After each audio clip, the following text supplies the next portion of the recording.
I may have told this story before several times, but I'll tell it again. There was this one person who commented on my channel and said, "Do the banks know what you're doing?" As if what I was teaching was illegal, but it's not. You know why it's not illegal? Because what we're teaching is simply not saving money. And that's what we're going to do today when we pay off debt. We're going to show you how easy it is, how quick it can be, and we're going to pay off about, I don't know, 400 something thousand dollars of debt in about 9 years or so. And we'll be completely debt free. So, what's our starting point? Take a look here. Here's our budget: $7,000 of income, $6,961.91 of expenses, $38.09 left over. And just ask anybody that you know, right? Like, if you ask anybody, like, hey, like, how would you feel if you were in this situation? Most people would end up freaking out, right? They would just end up freaking out. Like, if you had $38 left over, especially because you have a ton of debt, right? So if you have a ton of debt, then it becomes a source of stress. And here we have 5 credit cards, an auto loan, student loan, and a mortgage, right? And then on top of that, we have $2,000 of expenses that we have to pay for every single month, even if we were debt free. Okay, food, gas, insurance, all that other good stuff, we still have to pay for it, right? And so at the end of the month, it almost feels like we have more month than money rather than more money than month. And so what we're going to show today is even with the same income and the same expenses, okay, we can have a much more optimal outcome using something called the velocity method. And that's what we're going to do today, okay? So what we're going to do is copy the income and the expenses, right? So let's go ahead and copy all this. And then we're going to do something really crazy that most people don't dare to do, even though I do it every single month, is we don't save money, right? If we're in debt, we don't save money. Okay. And what we're going to do is put our money into something called a line of credit. Okay. So if you've never heard of a line of credit, it's basically a financial tool where you could borrow money, pay it back, and use it over and over again. So think of a credit card. That's a line of credit, but we're not going to use a credit card. Okay. We're going to use either a personal or home equity line of credit. Now, why are we going to use a personal or a home equity line of credit? The reason that we're going to use that is that if we use a credit card, even though it's technically a line of credit, we can't use it to pay other debts, right? So imagine I put the $7,000 into one of these credit cards, credit card 5. Now, if I put that entire $7,000 in credit card 5, can I pay the other credit cards and the other loans? No, I cannot. But did you know with the line of credit you can? You can. Okay. And that's why we're going to use a personal or home equity line of credit, because it is the ultimate flexibility tool, right? You can put your entire paycheck in, get it out, and then you're fine. Okay. And so that's what we're going to do. And here's the other thing, too. Okay. I don't actually use Excel to keep track of my finances. The way that I use Excel is more like a whiteboard to demonstrate the concepts, but let me just show you the system that I use to keep track of my finances. And then you can see right here, here's all the lines of credit that I have. So you might think, wow, this looks very similar to Excel, but it looks a lot more structured. And that's the reason why I use this, because this is a structured database, right? Excel is all over the place. Whereas here, what you can't do almost defines it. And it's incredibly flexible too, if you know what you're doing. So for example, let's say, I have a bunch of credit cards here, right? And I only want to see the credit card statements only associated with one of the credit cards. Well, if I select this, you notice how this changes, right? So based on the line of credit or credit card or whatever debt that I have selected, I have a much easier time keeping track of all my debts, which is why I used a system called Grist. Okay. And another thing too is I also found this system, this program to extract a table from a PDF. So if you ever have bank statements and all these transactions, let me show you this. This is really cool. You can extract the data pretty easily. So let's say you have a sample credit card statement, right? I click extract data. And then all you got to do is just do this with the transactions. You just cover the transactions Click preview and export extracted data, and then bam, you got a table of data from the bank statement. You don't need no AI. This is like from 2018, Tabula. This is really cool. And so I was just playing around with this. Let me just show you here. So let's say, typically if you have Excel and you keep all of your bank account statements in Excel, right? So this is how it would normally look like. You have a bunch of bank account statements, statement date, and here's a cool thing too. You can't even do in Excel. You can attach the actual PDF file, right? Now, if you take a look at this, this is really messy, right? And it's kind of hard to kind of decipher.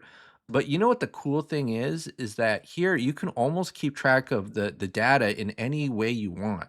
So if I click this bank account statement, I export this data, and then I kind of just copy and paste here, just a one-time thing, I can easily link my bank account statements and then get the data from it easily. It's pretty mind-blowing, right? So take a look at this, Trader Joe's to Whole Foods Market, right? Trader Joe's to Whole Foods Market, and I think this is just a test transaction I was playing around with. But I've been thinking about all the possibilities, how much this would be of help to people, and maybe even start like a bookkeeping services. I don't really know basic accounting concepts, but maybe I'll learn. Okay. But have you ever seen anything like this? This is so cool. I just select a table and then it extracts all the data for me. It's called Tabula, right? And then this is called Grist. This is like the ultimate database for all of my debts, keeping track of debts and all that, and could probably easily create a P&L with this, right? All right, so now let's go ahead and get started in my whiteboard, which is Excel. And here's the thing that I actually don't use. I don't use an actual whiteboard, right? I know that in finance, for some reason on YouTube, a lot of people use whiteboards to do demonstrations, and I say no to that. Now, why do I say no to that? It's because think about it. Can you do numbers on a whiteboard and send it to your accountant? I think your accountant would say, "Give me a break," right? Either at the least use Excel, right, or some sort of spreadsheet, and then once you want to kind of step it up, use like a structured database, essentially, right? So we're going to use Excel to demonstrate debt payoff, and then we're going to assume we have a $90,000 line of credit, probably home equity line of credit. Now, if you have $38.09 left over, and you go to a bank, will the bank say, "Yes, I will give you a $90,000 8% line of credit"? The answer to that is no. Why? Because banks don't lend money to people who need it, because people who need money, according to the bank, are bad people. And you might be, if you're new to the channel, you might be asking, what? That doesn't make sense. It's because the bank knows from all the data and transactions that they have is that people who need money don't pay you back, right? And if you've ever had that as a personal experience, your friends or family or whoever, or maybe you might have done this yourself. I'm not saying you're a bad person, but if you did borrow money from someone, or someone borrowed money from you and they said the magic words, "I need the money," high probability they weren't going to pay you back, right? Because banks don't lend money to people who need it. They don't lend money to people who need it, right? And so why do we demonstrate paying off debt with the free and clear line of credit at this stage? Is because it's just much more easier to understand the concept. And then you would be, man, I really wish I had a line of credit, right? Which is what you have to do in the beginning, get the credit before you need it. It's kind of like the chicken and the egg, okay? But if you see it how I'm doing it this way, the aha moment will come if you keep watching, okay? All right, so now this is what we're gonna do. We're gonna rank our debts using something called the cash flow index. If you don't know what the cash flow index is, it's basically a formula of the balance of the debt divided by the monthly payment, right? Balance of the debt divided by the monthly payment. And we do that for all of our debts, and then we just kind of sort them from smallest to largest, right? In fact, you know what's so cool? I could actually do that here too. CFI, cash flow index. See this? Oh, look at that. Okay. It's sorting it from smallest to largest, or I could small from largest to smallest, right? And then I know from the bottom, oh, these are the credit cards I should focus on, right? So yes, we can do that here too. Remember, the formula is essentially just the balance of the debt divided by the minimum payment. And then it gives you a number, and then it's a ranking system. Okay. And so, yes, this is what we do. And then now you might be wondering, what do these numbers mean? Okay. So these numbers mean how much bang you get for your buck for paying off the debt. So if I look at this big number, it essentially means I get little bang for my buck in terms of cash flow for paying off this debt. So what does that mean? Well, in order to get $1,200, I literally have to give away $300,000 or give somebody $300,000 for the itty bitty $1,200, right? I give $300,000 for $1,200. Now, with this credit card and this credit card, that's $45,000. I could get more in cash flow when I pay these off than I will with the mortgage. So the big number is saying you get little bit of cash flow for paying lots of debt. And our goal is to focus on the cash flow and then use that cash flow to keep cycling and paying off debt. And that's what we're going to do. So how do we do this? Well, let's go ahead and grab these numbers. So it's going to be 5, 8, 15, 27, 30. And I'm going to go ahead and sum it up. So that's 85,000, right? So $85,000 of credit card debt. We'll move it into the line of credit. Okay, 85,000. And then this is what we're going to do, okay? We just transfer debt. And guess what happens when we simply transfer the debt, okay? Oh my goodness, didn't these credit card payments just go to zero? And let me just kind of show you here. Oh my goodness, same income, okay, same income, but notice how this $38 went to $28.65 without making more money, right? $38 went to $28.65 without making more money. That's pretty cool, right?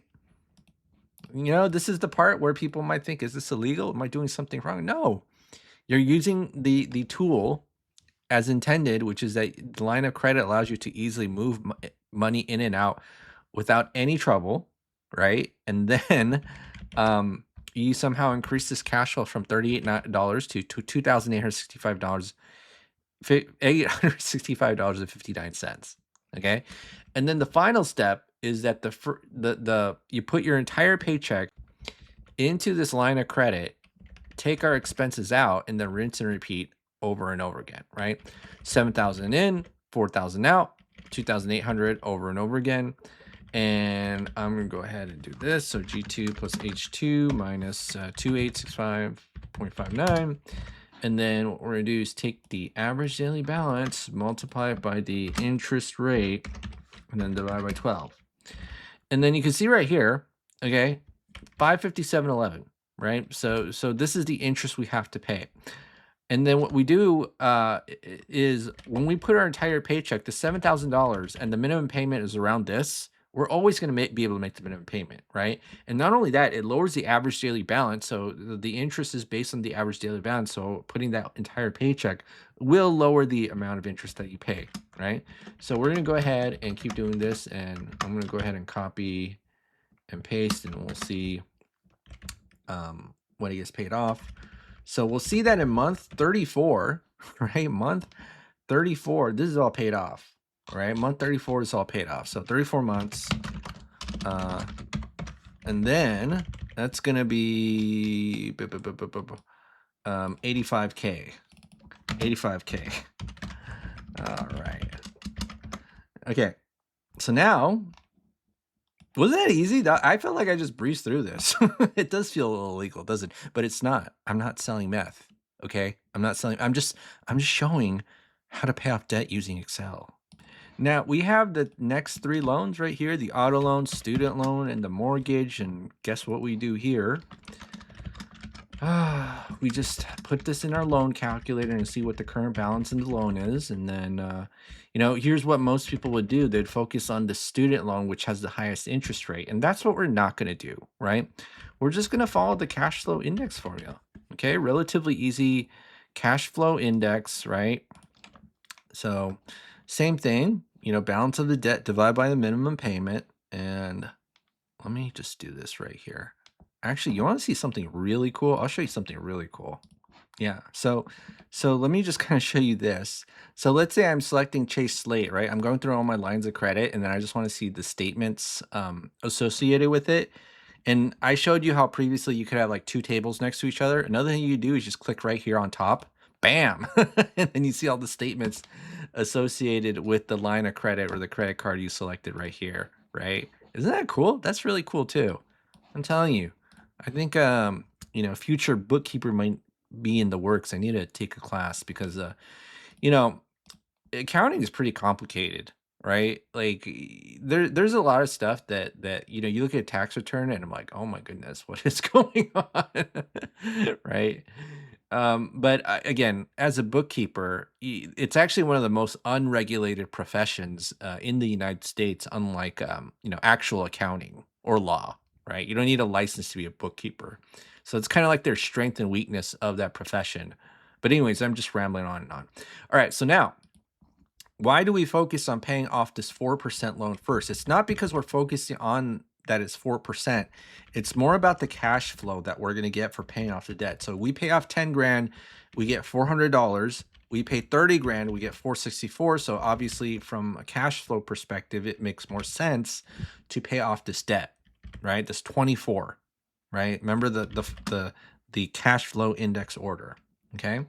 And so this is what I'm going to do. And I'm going to move this into my line of credit right here. I'm going to copy and paste. And then this is going to be plus 10074.61. And then now this is going to be 405.16. So this goes to 0. And now our cash flow is over $3,000. Oh no. How do we get from, let me just show right here, $38.09 to 3,000 in under what's the time limit? It's about 16 minutes. 16-minute demonstration, right? How do we get there so quickly? Oh my goodness, I thought I was gonna drown. And you know, when you are in a lot of debt, it does feel like you're drowning. 3270.75. Okay, so let me copy and paste, and then we see that this is 37 months, gets paid off, 37 months, and then this is gonna be 85 plus 22, so that's gonna be 107K. All right, then we have the student loan and the mortgage. So at 37 months, what's the balance of these? Okay, so now let's focus on the student loan. So let's move that student loan into a line of credit, get the next debt. And, you know, you do actually have to watch out for that interest rate. So first thing I will say is that the cash flow index, there's a certain range that matters. So anything under 50 is pretty much fair game, regardless of the interest rate, even though the interest rate does affect it. 50 to 100, you got to be a little bit careful. And then over 100, you have to care about the interest rate. Rule of thumb. All right, so now let's go ahead and do this. So the student loan is going to be 0, right? Now our cash flow is almost 4 grand. Okay, so let me go ahead and do that. Control paste, copy values, and then this is going to be 3735.19. All right, so now we're going to go ahead and copy and paste. And then we see that in 45 months, this is all paid off, and this would be 45. Oh shit, whoopsie, 45, this is gonna be 0. And then now our 30-year mortgage is at 275. Okay.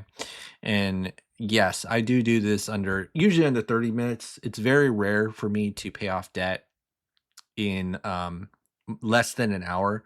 The only time it took me an hour and 30 minutes is when someone gave me their numbers and they had 22 debts and $4 left over. Okay. That one was a little bit crazy. But yes. All right. So now $275,000 of debt, $275,000. Okay. So do we move that $275,000 into a line of credit? The answer to that is no. We don't even have a $275,000 line of credit. And even if we did, we have to think about this, right? This is a little bit nuanced. This 30-year mortgage is a very deceitful product because it has a very low payment. But even if we make it to the end of the term, right? The end of the term, we actually pay about 50% interest at a 3% interest rate, right? So what does this mean? This 30-year mortgage, well, it has this very high cash flow index, which means I have to pay a lot of money in exchange for itty bitty amount of cash flow, right? A lot of money, itty bitty amount of cash flow. Okay. And so if I'm moving this 3% lot of money to an 8% lot of money and only getting a little bit of my cash flow, I'm going to end up paying more, right? So we have to be careful about that. Now, does that mean that we can't use a line of credit to pay off this mortgage? The answer to that is we still can. We just have to understand the difference between paying off the entire loan, moving it into a line of credit versus partially. So you'll even notice that the interest rate almost has no effect. And I'll say almost when it comes to partially paying off a loan and line of credit, right? Doing it in little small little sweeps, chunks, whatever you want to call it, but small pieces, right? So let me just kind of show you here. So I have this calculator right here. So this amount is just the amount that we're moving from the loan to the line of credit, and then we're dumping our entire paycheck in, taking our expenses out, and then rinsing and repeating over and over again. So let's just say that we move $7,000 of this loan as an overpayment into a line of credit. Whoopsie, did I screw up? Yeah, I did. And then I just add $7,000, and then you see that at 2 months it got paid off, right? So every 2 months we're paying off that 7,000, and so that's essentially what that means. Now, let's say we even use an 8% line of credit to pay off this 3% loan. Now, some people on the internet will tell you this is the absolute worst thing in the world because, this is a 3 and that's an 8, OMG, right? Now, let me just show you this. What if you were a lucky SOB? I didn't cuss there if you notice that. Lucky SOB, and this 8% was actually a 1, and you got a 1% line of credit, okay? So notice this, 5 years, 22 grand. Oh, it made a difference of $1,000. Wow, yes, you are getting ripped off by that amount, and you're obviously overpaying, and you should never do this at all. Even though I paid off my mortgage in 2 years and 9 months. Yes. But what I'm saying is this, right? Of course, the interest rate matters, but it is not the only factor, right? You have to understand that we live in a world of trade-offs. If most people were smart, they would overpay their debts. But the reason why they can't do that is because overpaying debt for most people presents an inconvenience factor in how money flows in between their accounts, right? This is why people don't even overpay credit cards. So remember, in the very beginning when I talked about, hey, when you put this entire paycheck into, let's say, a credit card, I can't even pay my other debts. When we do it into a line of credit, we can easily do that. When we put our entire paycheck into the mortgage, you still have the same problem as putting the entire paycheck into a credit card. It's very inconvenient. This is why a line of credit almost seems like a lifesaver, right?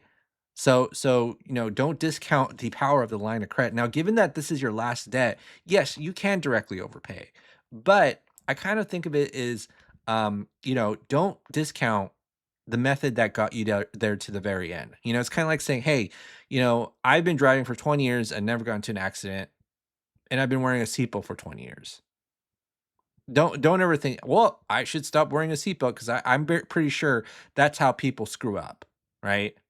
I guarantee you, if I've ever screwed up in my life, it's because I got too cocky, and then I totally screwed up because I didn't keep my guardrails. I'll say that. Okay. So yeah, that's pretty much it. So let's go be right here. We'll say 8% line of credit, 5 years. All right. So now it's gonna be 37 divided by 12 plus 5, and then that's gonna be 8.08 years. Dang, I'm good. Oh, actually, you know what? I'm not that good. All right, so now this is gonna be paid off in 45 months. 45 months. All right, so it's gonna be 107 plus 40, and then it'll be 147K. And then now the mortgage is 0, and so that's gonna be 45 divided by 12 plus 5, and that's gonna be 8.75 years, and it's debt-free, right? Debt-free. And so, yeah, that's pretty much it. So let me just kind of show you the tools that I've been playing with again. Again, this one is the one I'm using to track debt, right? You can do a lot of cool things with it, add new widgets and stuff. And look at this, forms, charts, calendars. You need to keep track of things. This is pretty crazy, right?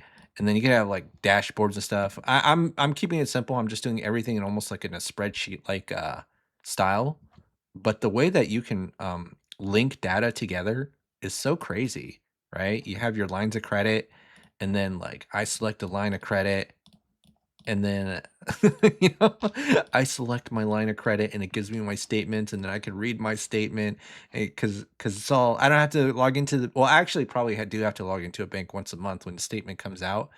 But man, once I do that and I just do upload, I never have to go into the bank account for that previous statement again because it's all here. And not only that, like look at this, like I just I can order my debts using the cash flow index and I'm good, right? And then if I need to look at the statements, bam, my statements are here. Okay. And then if I never need to really get granular, right? If I need to get granular, just go in here, extract data, select the data I want to extract, right? This is amazing. It's better than AI because AI gets things wrong. You know what I mean? Like you think this is like you just kind of select the area, you give me the table. I'm somehow sure that AI will F it up. You know what I mean? Because AI gets things wrong. You know how many times AI has gotten lawyers into trouble? Right? Like, you know how many cases there are of AI, like lawyers being super lazy and they're just like, getting AI to draft the citations and turns out they're all fake. Yeah, that's why I don't really like using it. I use AI to be honest, but I don't want to 100% rely on it, right? If I can do things manually, just little steps manually like this, holy crap. This is awesome, right? Yeah. Anyways, okay, enough rambling for now. Now, if you made it to the end of this video, you want to let me know, okay? Just type in the comment box below, this is not illegal. Okay, that's how I know you made it to the end of the video. All right, well, have a great day. It's 4th of July tomorrow, and I'll see you on the next video.